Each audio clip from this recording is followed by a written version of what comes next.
Michiganders. All right, Michigander, ready to go live? Yes, Let's deploy sir. Let's some go tech get 'em. stacks. Here we go. You got one life, for crying out loud. You might as well just give it all you got. The Deej, Dan Jordan. Your daily dose of reality. Your daily dose of the Deej. I can't believe I'm saying this, but I need my daily dose of the Deej. I make the news. I don't watch the news. I'm a leader. The Sales Energizer, Dan Jordan. Listen, don't worry how to sell, baby. Worry about why people buy. And it's fun. You don't need a 5-hour energy. All you need is the Sales Energizer. Just when I think it's not going to be as fun as the one before, each one gets successfully better. What's the word I'm looking for? What's it going to take to get you into this car today, huh? And now, please welcome the Sales Energizer, Dan Jordan. Boom! That's exactly it. Do that. Let's do that. Boom! That's exactly it. What's going on, Chris Stone? They're just hanging out with your Pride shirt on. What is that? What does it say on It your says shirt? Pride. This is this may not, a lot of people look at that and they go, "Oh, it's not June. It's not Pride month." But this is an MMA historical before the UFC, Dan. Yes. MMA, the fighting championship. You think there was this that was based in Japan. You think I live that deeply under a rock that you had to do the hand motions to teach me what MMA was? Yeah, Speaking of hand motions, do you think you need to do this? Come on. That's right. I was this morning, so here I had a challenge this morning. Yeah, maybe the people out there could help me with this. Is one of those things. So I have since I was an adolescent, I decided I don't need an alarm clock. And so like what I do is when I go to bed at night, I just, in my head, I say, okay, get up by this time. And I want to make that internal, I want to control. Like Kramer. Yeah. Me and Kramer were exactly the same. Yeah, that's right. Oh, that was good. You did a good Kramer. Not many people can do a Kramer like that. Yeah, giddy up. And so, but today I had to get up at like 4 because I had that Atlanta, what was it? High-tech prayer breakfast. Did you go? Oh, did you hear about it? I did not. Well, if you went, you would have seen me. No? I don't know. There's 1,200 people there. Yes, but I would have. Yeah. So it was one of those, they all these high-tech people got together to do this thing. Anyhow, I wake up at 2 a.m. because I had to go number 1. I went to 2 for number 1. You know what's funny? You've already given us way too much information. So just that whole number system, everybody kind of knows it, which is a good thing. So anyway, I went, but then I'm going to go back to sleep, but then I have to get up by 4. So there's that little struggle. So so that last like 2 hours of sleep, I did it. I went to sleep and I woke up at 4, perfect timing, and I went and rocking and rolling. And it was like my first win of the day. And it was like, I felt like I was exuberant because I'm like, it worked. I talked myself into this thing and it worked. And I thought to myself, what could be better than this? And I thought, I also get to see Chris Stone today here on the Dan Jordan live show. Just like that. Aren't you sweet? See that? You worked me into the conversation with the number 1 and everything. That's you're number 1 in our hearts, Dan. I saw it was one of those sanitation trucks, and they actually did they cleaned grease traps. It was a very kind of disgusting thing, but it said, "We're number 1 at number 2." Like that was their sign. I thought it was really cool. When you're doing that, you have a license to just kind of let it go. You could make jokes like that. Come on, you just gotta let it go. Very good. Well, you know what? So I went to the thing and I did my hand raising thing in the thing at 5 a.m. I got everything going, and I learned something that a lot of these high tech people who are, they're very they're educated, they're, very successful, and they're, their brains work in a kind of an engineering fashion. They're also human. And they deal with all sorts of things that every human does.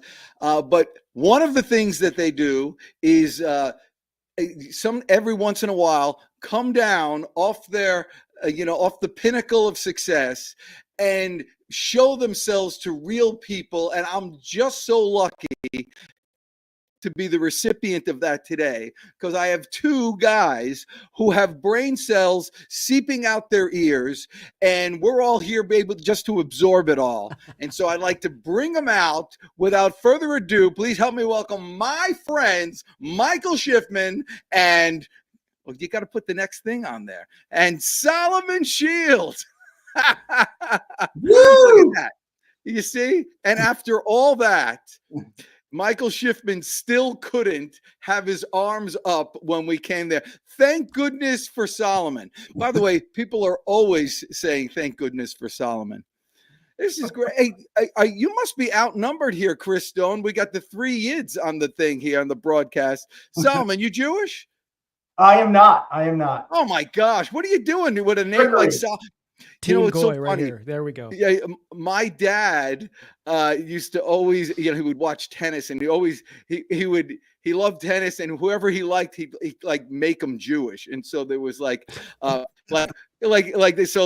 loved Rafael Nadal, and so he would call him Nadal. Oh, I got Nadal, And then there was like who's that guy? Who's that guy? Murray. Murray was his last name. What's his first name?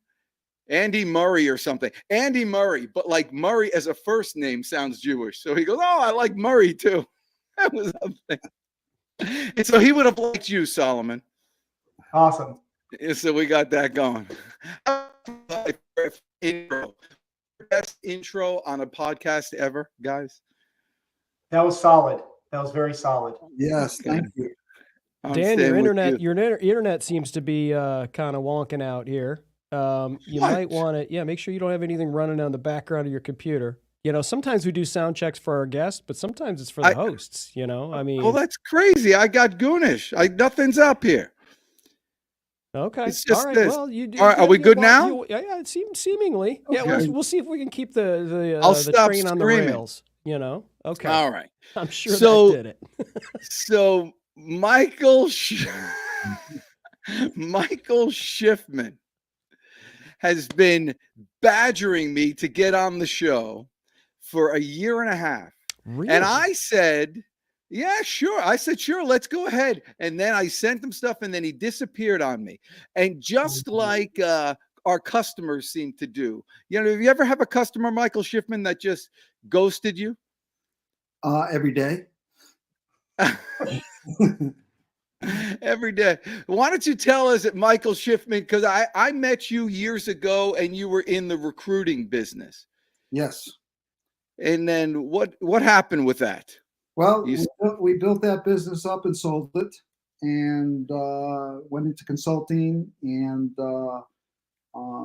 went through a corporate route where we're running organizations, scaling that up over $50 million in the last 3-4 years. Been into mergers and acquisition consulting and scaling organizations. Sam and I had partnered a couple years ago with an M&A company doing boutique investment bank, and we created IronBridge at the first of the year, which we'll get into the details, which is a third-party technology assessment organization. And I'll caveat on that. The last 2 days I was at an AI conference, high-level AI conference, which really dovetails into what IronBridge is about in the foundation. We do third-party technology assessments on infrastructure, DevSecOps, and really important is data.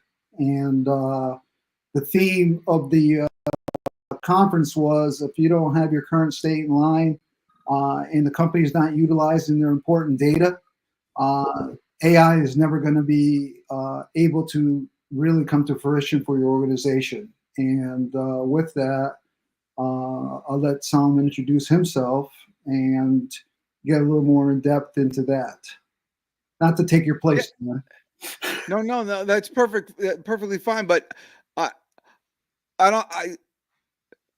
don't quite know what that means. What do you mean getting your?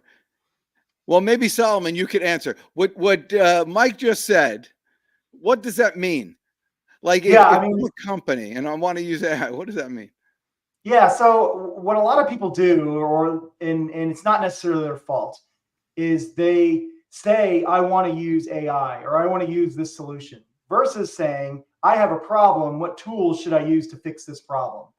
So what we've seen, especially because AI is moving so quickly, and my graduate work was in machine learning back in the day when we didn't have a lot of data, we didn't have a lot of compute power.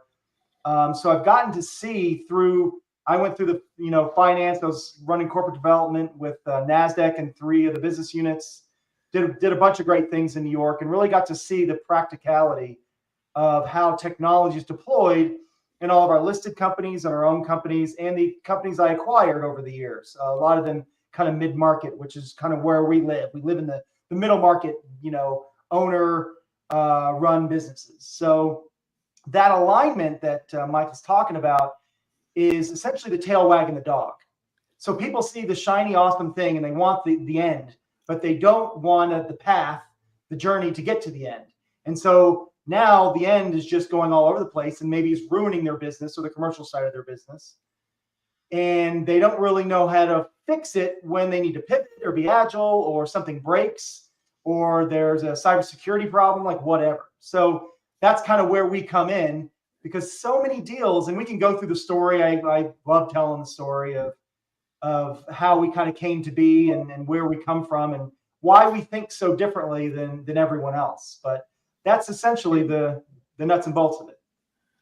Yeah, well, I do want to get there, but let me ask you, what you said something right at the beginning, Solomon, about the problem. The right thing to do is to say, what's my problem? And so let me use this as a solution. What if the problem is, man, I just don't want to be left behind. I've been hearing all this AI business and I just don't want to miss out.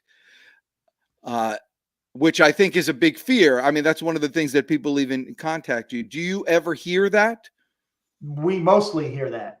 I mean, the idea, it's part of everyone's defining character. Everyone has this in them, whether they're talking about their business or whether they're talking about their relationships. I just want to get married. I just want to have children.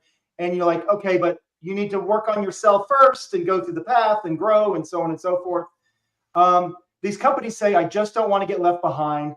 That every business school will teach you that in any industry has a conversion to this kind of common business practice. Like, I just want to do what my competitors are doing. And I want to do what the next best executive is doing and get in line. I don't want to innovate too hard, especially as you get bigger and bigger as a company. You're not looking to just, unless you're in Silicon Valley, you're not looking to just break through the wall and do something awesome. You're looking to just solidify your position in that market and do really, really well and then start taking market share. And so what you're worried about is, this other companies have this new lever tool, this new lever to pull, and I don't have it. Yeah. So what we tell them is, you know what? Instead of aligning yourself with a technology tool, get your foundations in line first, which is the data engineering and infrastructure. Then whatever tool comes about, because it's going to change every month anyway, you're never going to know. Then you can pull the trigger on the best tool and you can switch as many times as you want.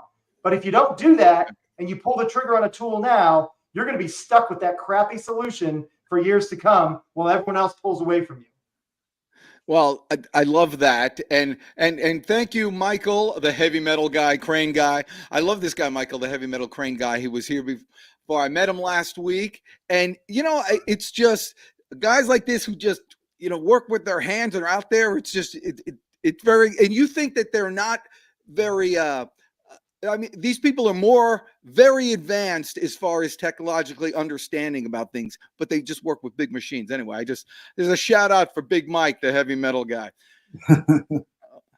Hey, heavy metal guy. So, Shiffman, you being the sales guy, thank you. Which I imagine that is your part of this. With the understanding you had talked about, getting your infrastructure right, or Solomon talked about getting your infrastructure right with your data and analytics and all that stuff. Again, big words. Where do you start? Like, let's say, I'd love, for you to get my stuff in order so I could start utilizing these new solutions that you're talking about.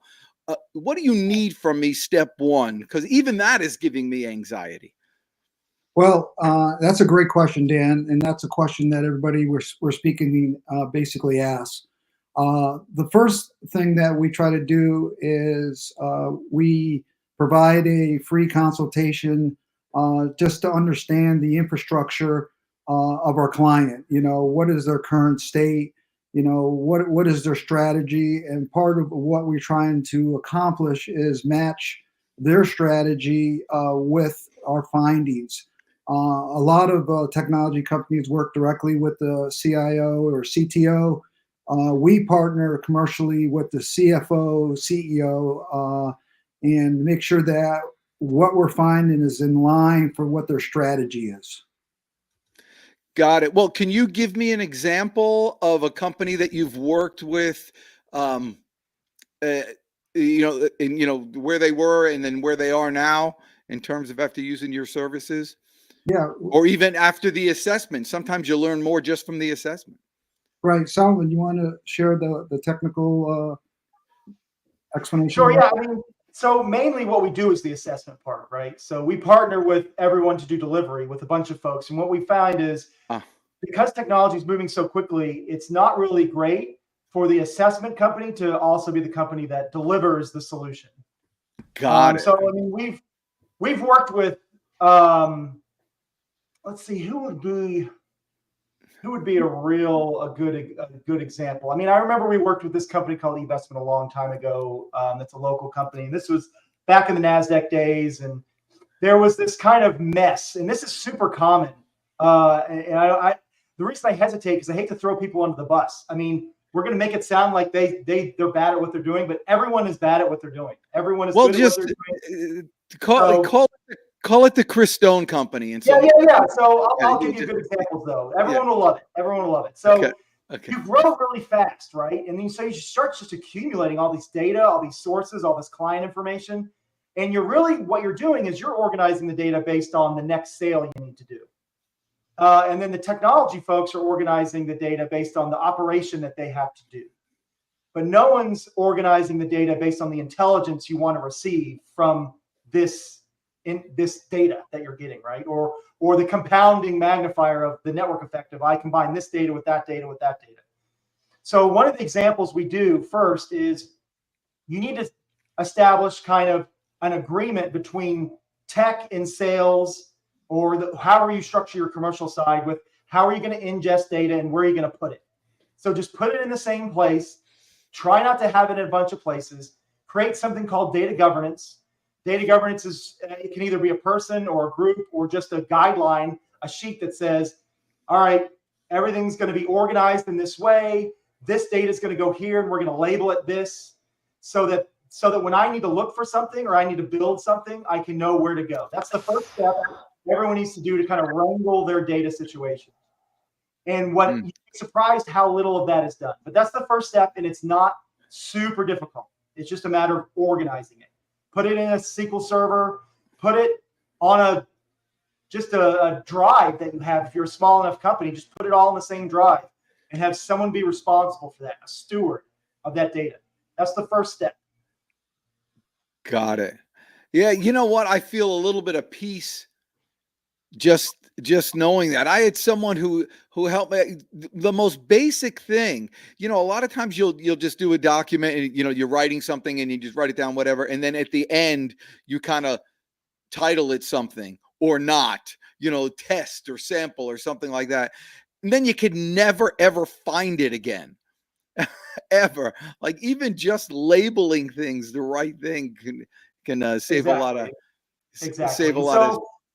The next step you do that, once you kind of have things organized, and this is kind of where it starts getting, everyone thinks that these solutions are super technical. And I would argue the reason they think this is because the technology companies are making it sound super difficult and technical. So they're saying all these AI solutions. As a guy who did his graduate work in machine learning, which beget artificial intelligence, I cringe every time I hear folks talk about AI and these super complicated, sophisticated neural nets and deep, all this type of stuff, because I know how to boil it down. And all it's doing is making people in a scare tactic to buy improper solutions that don't give them the solution that they actually need.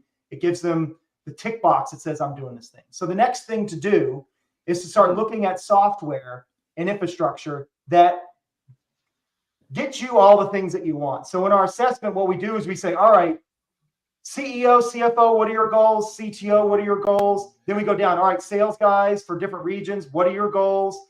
All right, customer success guys, what are your goals? And then we try to reconcile all those things. And what comes out a lot, and we've had an HVAC company that was out of Utah that was essentially had built all this software and all that. They've been working for years. They're a huge commercial HVAC company, huge. And they had created all this data and kind of internal technology that they were starting to use more and more and then starting to give out to customers. And they're like, all right, you know what? We're ready to go. This is mature. Like, let's do this. So we come in and we start talking to them. And you start realizing that if they try to scale with a customer that says, all right, let's deploy to 5,000 new clients, it'll just break. And it'll break for all these reasons that they didn't really consider. And so what we say next is, instead of trying to come up with a super feature-rich solution to your problem, everyone comes in at the technology solution and says, all right, what are the features? What are the awesome things that I want this thing to do? Instead, say, all right, what am I actually competent at? How does my business make money? So many businesses don't do the analysis to say, this is how I make money. They instead say, where's an attack vector? Where's a target I can go get some money? I can go get some revenue. And I just throw this wide net out and I just try a bunch of things. Instead, doing this technology assessment is really an executive management assessment that says, this is how we make money. This is the top 20% of our customers that bring us 80% of the revenue. These are the top 20% of our products that bring us 80% of the revenue. And let's gear the systems and the solutions towards those, and those will pull us through. Because what you don't want is to deploy a bunch of technology, and then the technology cost is upending all the commercial sales, and sales guys are saying, well, if you would have given us that $1 million, I would have made you $2 million by now. It's been 6 months. What are you doing with all this technology?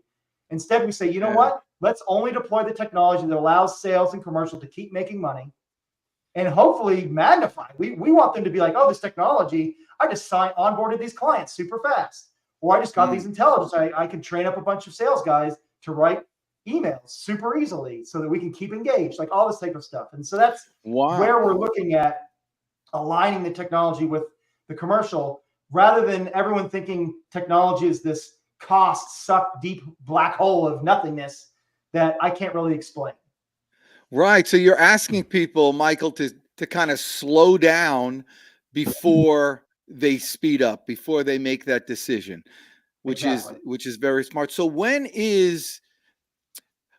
how about this? You had said that most people, they get 80% of their business from 20% of their customers, the whole product principle.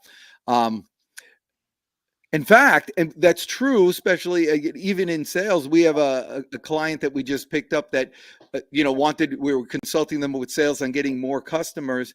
And we came to discover that literally 80% of their business was coming from two sources, two partnership arrangements, just those two of a particular industry of landscape architects. They were getting 80% business from two landscape architects, and they wanted to, go out to, all different markets there.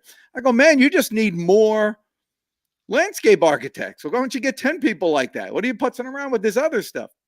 So where is, for you, Michael, that 20% of the people that you guys, where you're the perfect solution at the right time for that particular company? Excellent question. So our focus is working with the mid-sized organizations, probably up to about $500 million as far as IronBridge is concerned. The ideal client would be somebody that is, first of all, open to an assessment that we could come in and be a third-party audit company that we are providing information on their current infrastructure and matching that up with their strategy, and open to the idea of. Well, let me change the question, because I want it to be valuable. What problem? How do I know I have the problem for you to come in and help? Like, what am I trying to accomplish? Okay, that I say, I need some help with. First, Am I going through a merger? Am I looking for an acquisition? Am I just feeling disheveled? okay. Let me give you one example. In the M&A process, we have a client that wants to purchase a business. Okay. After they agree that, hey, this is the right business, they go, as everybody knows, into an LOI and then move into a due diligence. We position IronBridge as being part of that due diligence team. What does that mean? Is obviously almost everybody has great people to analyze the financials of the organization they want to purchase. Where they fall off the cliff is the analysis of the technology. What are they really buying? Is there, matching that up to the reason why they're buying it, their strategy to grow it, and then understanding is their current technology infrastructure positioned for them to scale it, or if it's not, what is that technology debt going to be for them to be able to scale to where their business is?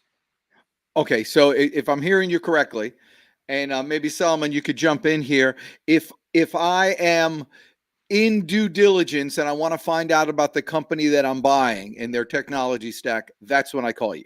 Is that correct? Yeah, let me give you some examples more. So we kind of have multiple channels. We essentially have an M&A channel that we go attack, and then we have a corporates channel. And so for the M&A folks, it's all right, we're wanting to buy a company or we're wanting to sell our company, whatever, and we're going to come in at the due diligence process. And the idea is, and this is the history of the company, is we have an investment bank, it's a mid-market investment bank, and so many of our deals were going sideways because technology was just not there.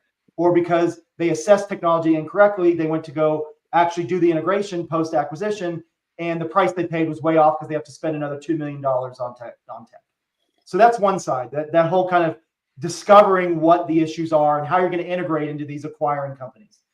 The other side is the corporates. And the corporates is oftentimes a company that has gone through a growth, and these are usually 3 to 300 million in earnings size companies. They've allocated maybe 2 to 10% of their budget toward technology in some form or fashion. And they're now expanding into a new, business line or new product or a new client base, a new geography, whatever.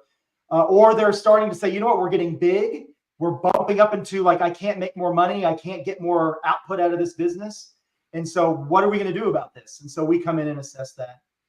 And then the other one is, all right, it's time to restructure the business because you know what? I put my buddy in as CFO because he was an accountant and we grew and grew. And then now, you know what? We need a real CFO in there. Or I have my tech guys that just kind of helped me out, my operations guys, but now I need a real CTO in there or whatever. So we kind of restructure the business in a way, or we at least design what's called an executive playbook so that the executives can restructure their business because they've grown to a certain stage. They designed their business for when they were, $10 million, and now they're, $500 million, and they need to kind of redesign. And you can't do that most likely with the technology you're using in the past. I see. I think your question is germane to a lot of folks because who do you target? We don't do a lot of cold targeting. So the reason Michael's having, a hesitation about, who do you go target for your business? A lot of our business comes from channel partnerships. We work with consultant firms. We work with accountants. We work with legal teams.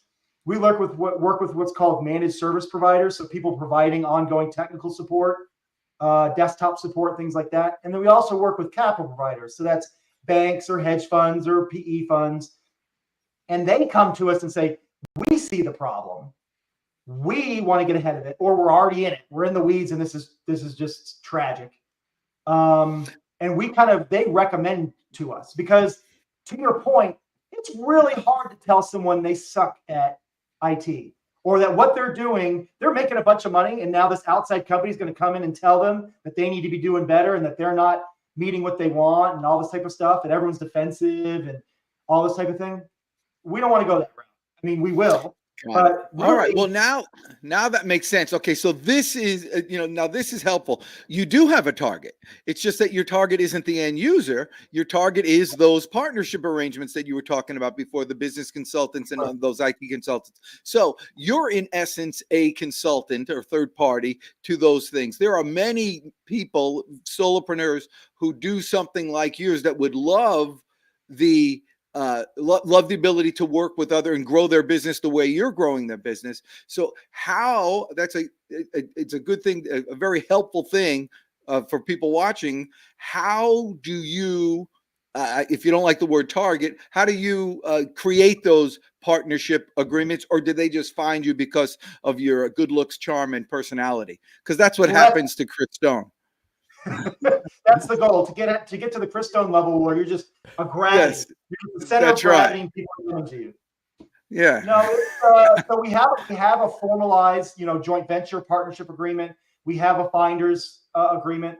And what we did, and I think what a lot of people do that's wrong, that we've kind of done differently, and a lot of this was driven by Michael. Michael can talk about this further in depth, is people look at, all right, what am I good at? And I'm going to go like find people that want what I'm good at. Instead, we came about from it because both Michael and I have had extensive careers at this point. We looked at what are people needing and they're not getting serviced at, or what are people trying, what are the complaints that we're hearing from the market in general, and where can we intersect and provide some value?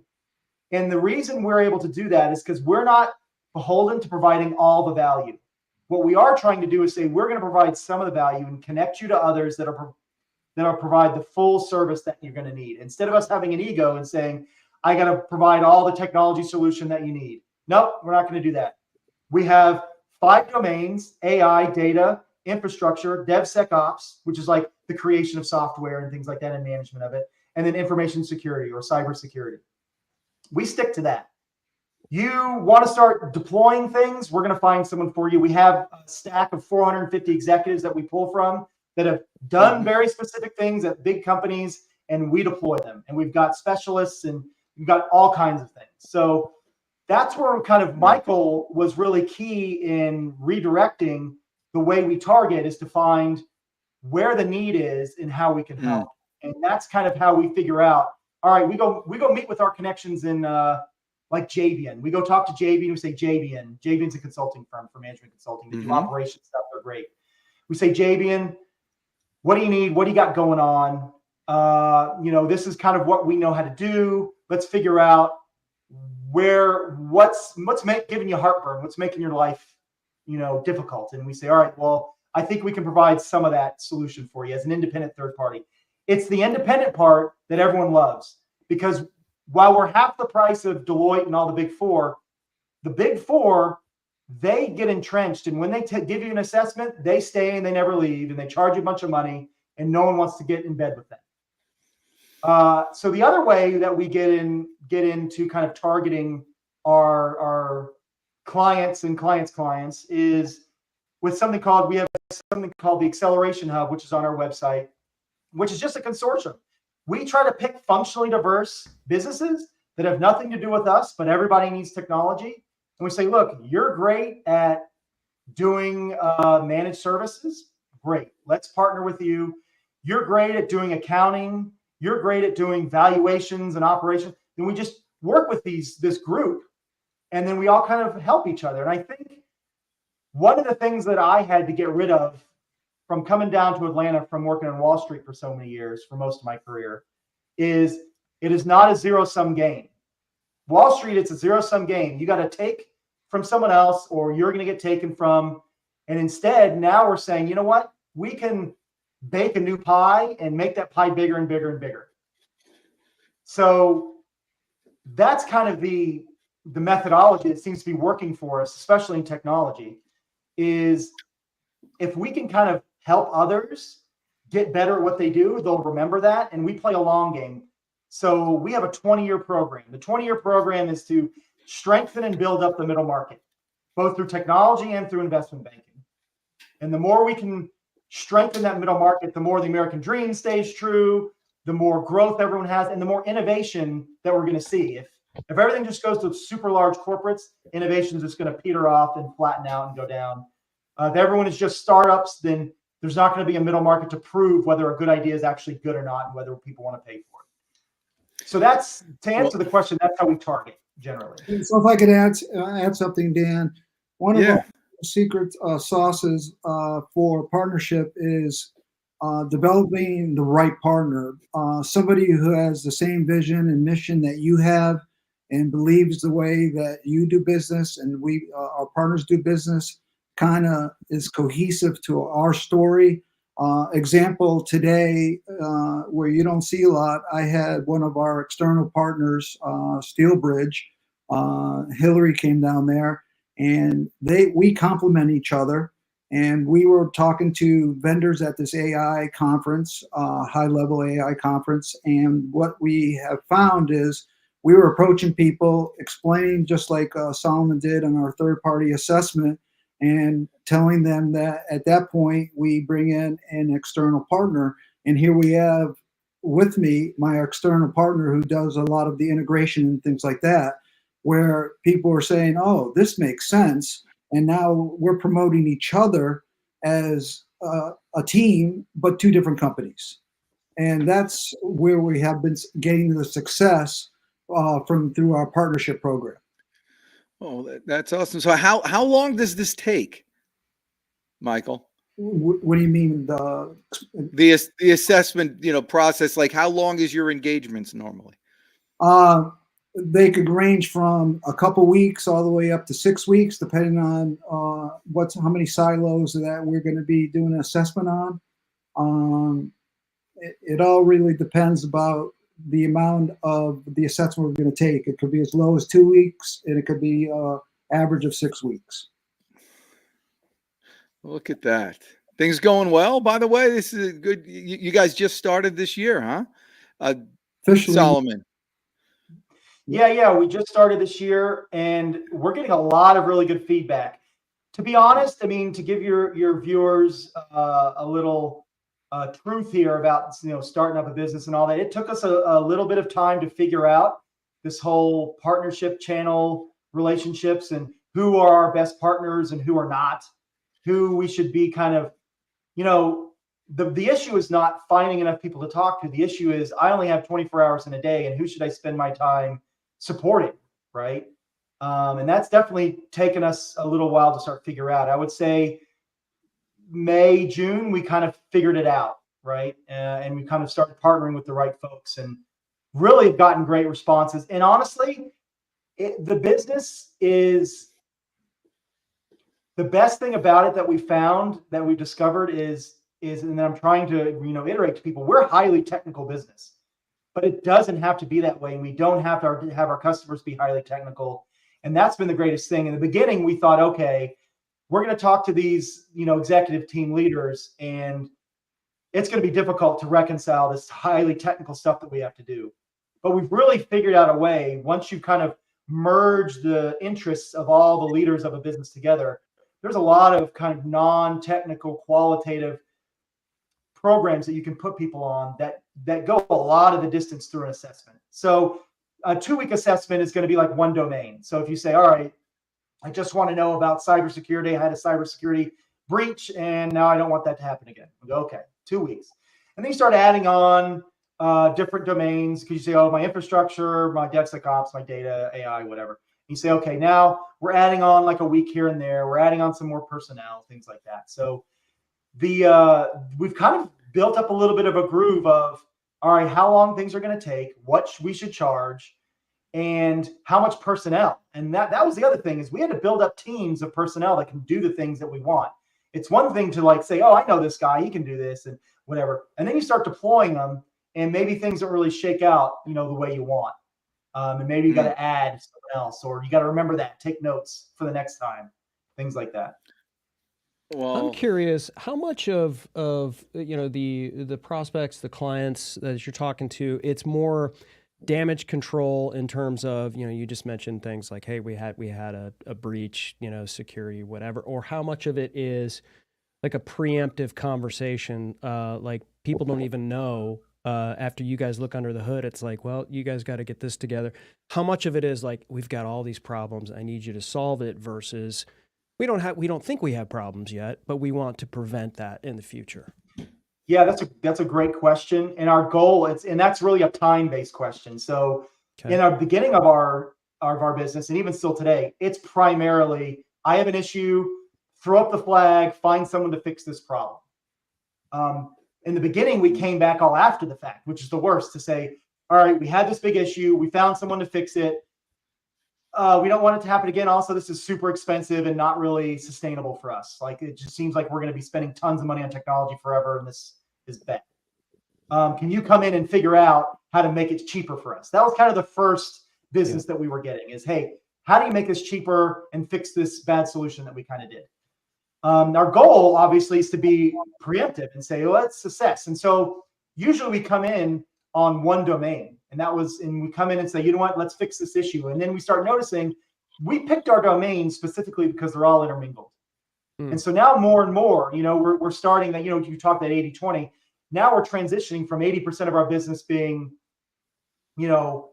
fixing a fire and putting out a fire to now it's getting more and more toward, can you give us more of a long-term plan so that this doesn't cost us a bunch of money and that we want to make more money? And that comes from a lot of the recommendations that we're getting. The more recommendations we have, then the more people trust that they can do this preemptively and it's not going to cost them an arm and a leg. But if people don't trust technology, they don't trust that it's not going to cost them millions of dollars and it's going to upend their business, and that it's like going to the mechanic. Like, you don't really want to go to the car mechanic because he's just going to find a bunch of things wrong, and it's, I don't want to spend thousands of dollars.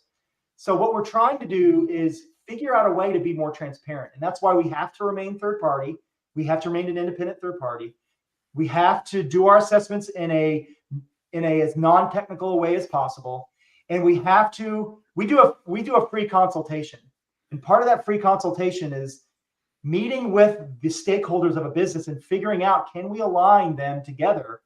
And unless we get an agreement that, hey, we're going to have a meeting and we're going to align each other together, we're not going to proceed. So you're going to come to us and say, we have all these problems, this is awful. And we're going to say, okay, let's meet with your CFO. How do you spend your money? Let's meet with your CEO. How do you make your money? Let's meet with your operations guy. Let's meet with your tech guy. And if we can get a meeting together, and if you all can all agree that this is the way this ship is pointing, and it's pointing towards this objective, then you know what? Let's engage and let's find you a solution. But if everyone's all over the place, right, generally we're going to kind of put that one on the back burner, or we're going to say, you know what? That's going to be a 6-week engagement at a minimum, man. It's really going to take a lot of work. So there's a little bit of selective bias that we have there as far as that goes. That's killer, because you guys remaining third party like that, I think that you develop more trust that way. It's not like, okay, these guys are working for company X. They want to sell whatever, this, that, and the other is, and knowing that you're third party, the mechanic analogy is spot on, right? It's just like, if you don't know anything about what's going on with your car, and all of a sudden it's like you come out and you're like, why did I just spend $3,000? And you felt like you got taken. But remaining third party, I think, you get that trust level for sure. That's great. Thank you for recognizing. We believe that is the true foundation of our organization, because be it good news or bad news, we're not benefiting. We're just giving recommendations of what we find, and it's not like we're finding all this bad stuff because we want to go there and be able to implement all the things we have done. So we get an agreement from, top level executives that this is the course we've done, and it's neutral information. So you're just doing the assessment. So I know you have those partnerships arrangements, but do you guys get any juice from the back end from that? Well, not really. We try to give referrals to each other. Oh, okay. But we do have a finders program because we work with all types of channel partners. For example, if an M&A attorney or an attorney or a CPA or consultant has given us referral, we do have a finders program that we would reward them, for that. Yeah, I'm saying on the back end, like true third party. So you don't, in other words, you're not going to profit by by offering them one company over another. No. And we actually have part of our joint venture. So we'll sign a joint venture contract with whoever's doing the what's called delivery of the technology. So we come in and say, you know what, you need some data engineering done. And we go, okay, we find the data engineering company and then they come and do some work. We have a joint venture contract with them that says, we're taking no money from this. Whatever you charge, but you have to follow the agreed upon program, the executive playbook that we all agreed upon, that the executive team and IronBridge agreed upon. You have to follow that. And even if you brought us the business, if we don't think that you're the right fit, we're not going to use you. So generally, we offer everyone 3 choices. Sometimes one of those choices is the person that brought us to the dance. But sometimes the person who brought us to the dance is not the one who we're going to dance with. And, you would think like, okay, that's a little bit of, cutting off your nose to spite your face type of thing, except like I said before, our business comes from trust. And if we don't have the trust, and if we don't have people recommending to us, it's a very hard ask to say, hey, let me knock on the door and say, hey, can we do a technology assessment and tell you what you're doing wrong? No one has time for that. But if your buddy that says, you know what, I did this technology assessment, it really sorted everything out, my life's a lot easier, go talk to IronBridge, that's the solution that we want. That's the sale that we want. Gosh. Yeah, I could feel it. Solomon, I got to tell you, for a guy who's so technical as you are, you seem to have a personality. What happened to you? Yeah, I was forced early on. So I'll give you a little backstory of kind of where I come from, and maybe this will explain it, I hope. So I'm getting out of grad school, kind of failing miserably, like in life. Like, this is just not what I want to do. You spend so many years going down a direction. You're like, oh my God, this is what my life's going to be. I hate it. And so an advisor of mine in grad school finds me this job running the risk department of this commodity trading house out of Chicago. And so I start doing that. And, it's technical. Risk management's technical in trading, and especially commodity trading. So fine, very good. Very much in line. Except you're dealing with traders who want to hear none of that. And you're dealing with, guys that own assets who want to hear none of that. So you kind of got to force that kind of social acuity. Then I go to Nasdaq to go create the third largest futures exchange in the world, called NFX. And so at that point, it's in the fire. I either fail out of this type of career and go do something else, or I succeed, and now this is my path. And it's meeting with all those executives and being a junior managing director where, I'm the youngest guy and everyone else is 60, 55. I have to communicate clearly. I have to be able to connect with people and be humble about it. I think what happens with a lot of technical people, the reason they develop no social skills is because they're just the best at their technical thing, and then they go live in their world. And no one is telling them, you know what, you suck. I don't want to hear it. And they can just go, you know what? Oh, you don't like what I have to say? I'm just going to go back into my world and be super successful at my technical thing. I wasn't allowed to do that. Thank God. Now I can actually talk on podcasts and people don't mute me. Oh, you see that? That works out. You married, kids? What's going on? What's you know what? I tried. This is my own ignorance. So I'm in New York. I'm a very traditional guy. My whole family's from the Atlanta area. So I'm in New York, in Manhattan, in Tribeca, in the heart of it, living that lifestyle, but having cognitive dissonance, like, oh, I want to have this, traditional family with all these kids and blah, blah, blah.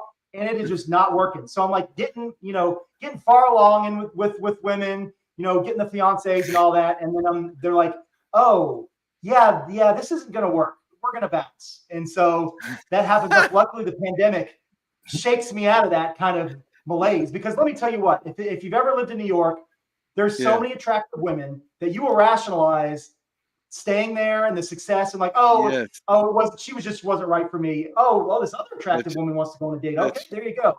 You're working for Nasdaq and Wall Street. Like everyone signs off on you. That's the check.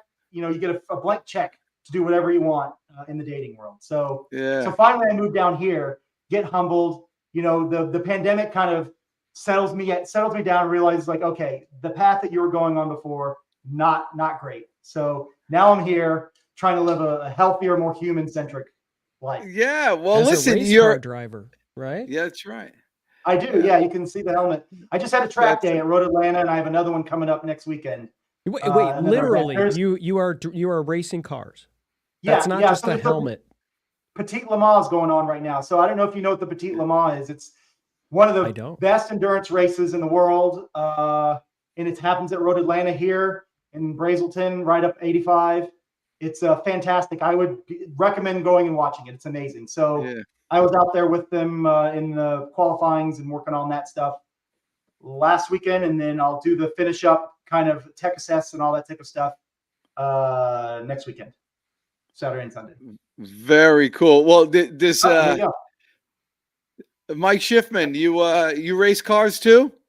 Yeah, I raced. Are you pick up girls in New York? Is that your bag? Unfortunately, I have no familiarity with that. Yeah. It was funny. I did a little presentation over at the Buckhead American Legion. And it was about 50 guys there, nobody, maybe 2 people under 40. Everybody, it was a lot of gray hair in the room. It was very good. And it was like the masculine energy in that place was like you could cut it with a knife, and it was so freeing. It was unbelievable. I'll tell you how. This is. I'll say this one sentence, and you'll know exactly how the atmosphere was. It was catered, and it was delicious, and it was very good. And so one of the guys just wanted to compliment the chef or the caterer there. And so instead of just saying, "Hey, that was really good," he says, "Man, that was so good. If I ever turn gay, I'm moving in with you." I mean, it's just so perfect. It was a very nice place there. We made And it this far, guys, before that happened. Yes. That is an achievement in and of itself before we made Well, it to that moment. But I want to say that's how I feel with you guys. That's what I kind of like. And so, like, when I'm thinking you're starting your business through partnerships, one of the things you talked a lot of technical stuff, but one of the things that a successful partnership has with other companies is you genuinely have to like the people, Right. and they have to like you. Exactly. So the first sale is that whether they can see themselves working with you. So in terms of getting those partnerships, and you say they just reach out, Mike, I imagine that's your part of this. That's And correct. so what do you do to go ahead and establish those partnerships, and or decide what's the deciding factor on who you will and who you will not partner with? That's a great question and a very important question. We as a team speak to a lot of potential partners. Actually, Dan, you introduced us to a great consulting company, and we spend a lot of time getting to know each other and making sure that we are on the same page ethically and how we do business.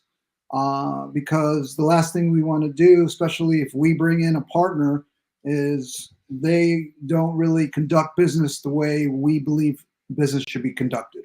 So before we even talk about technical skills, it has to be a match of philosophies, mission, and things like that. Then we go, okay, next step is how can we help each other? Not how you could help me, but how can we benefit from each other, a relationship from each other? We think it's very important.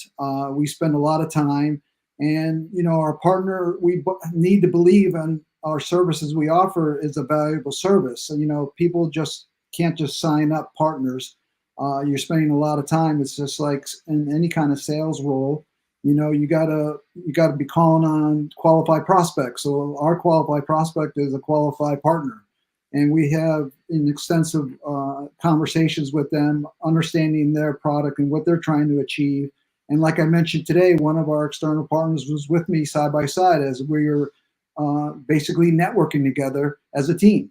and that's the kind of partner that you really want to establish, because they want you to benefit, and I want them to benefit. So did you get any business? Did you close?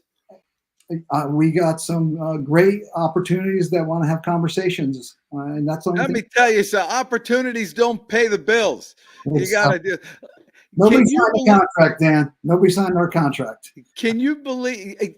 By the way, all right, this long, we got to start talking some sales language here. All right, first of all, stop talking about we, and talk about you. So what you got to do when you're explaining something about the customer, say it like this. So if you're a company that has blah, blah, blah, and blah, blah, blah, we should probably talk. So who wants to take that thing for a final clip? I'm going to give either Solomon or Mike. Go ahead.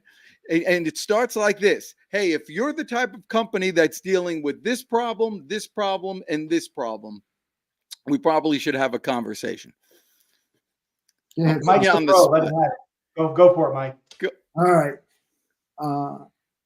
So you, our potential partner, if you're looking for somebody that is providing a service at a third party opportunity to give assessment on your technology, and you are open to working with another partner, we are the partner of choice. We bring a lot of value both on the financial end for the investment bank as well as the technology side. Thank you. By the way, everybody out there, you see how difficult it is to stop talking about yourself and start talking. Even when I just say exactly what to do. It's impossible not to. I'm only picking on you, Mike Shiffman, because I have great love and admiration for you.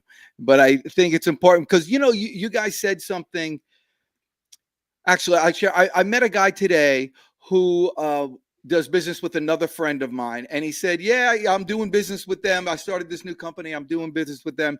I was with him when he was it's actually a recruiting company. I was with him when he was with the Weather Channel, and then he moved over to Park Mobile, and now he's with rent.com. And so I've been recruiting for him ever since. And so that CTO or whatever that person was doing that was using that recruiter wasn't hiring the company.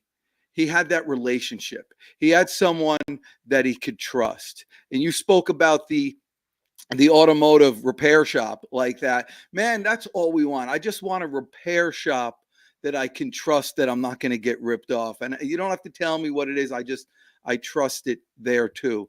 And when you guys are building the business, and anybody out there building their business, it's that thing to get to the point where for someone to seek out somebody else would be a risk for them, not because of what they do, but because of who they are. And I think you guys are building a company just like that. And so if I'm in a company going through, or I'll do it. If you're a company that's going through growth and feeling constrained that you're losing control of your technology and your data, before you make the choice of getting something to fix it, go ahead and get an assessment, and so you can make the right decisions.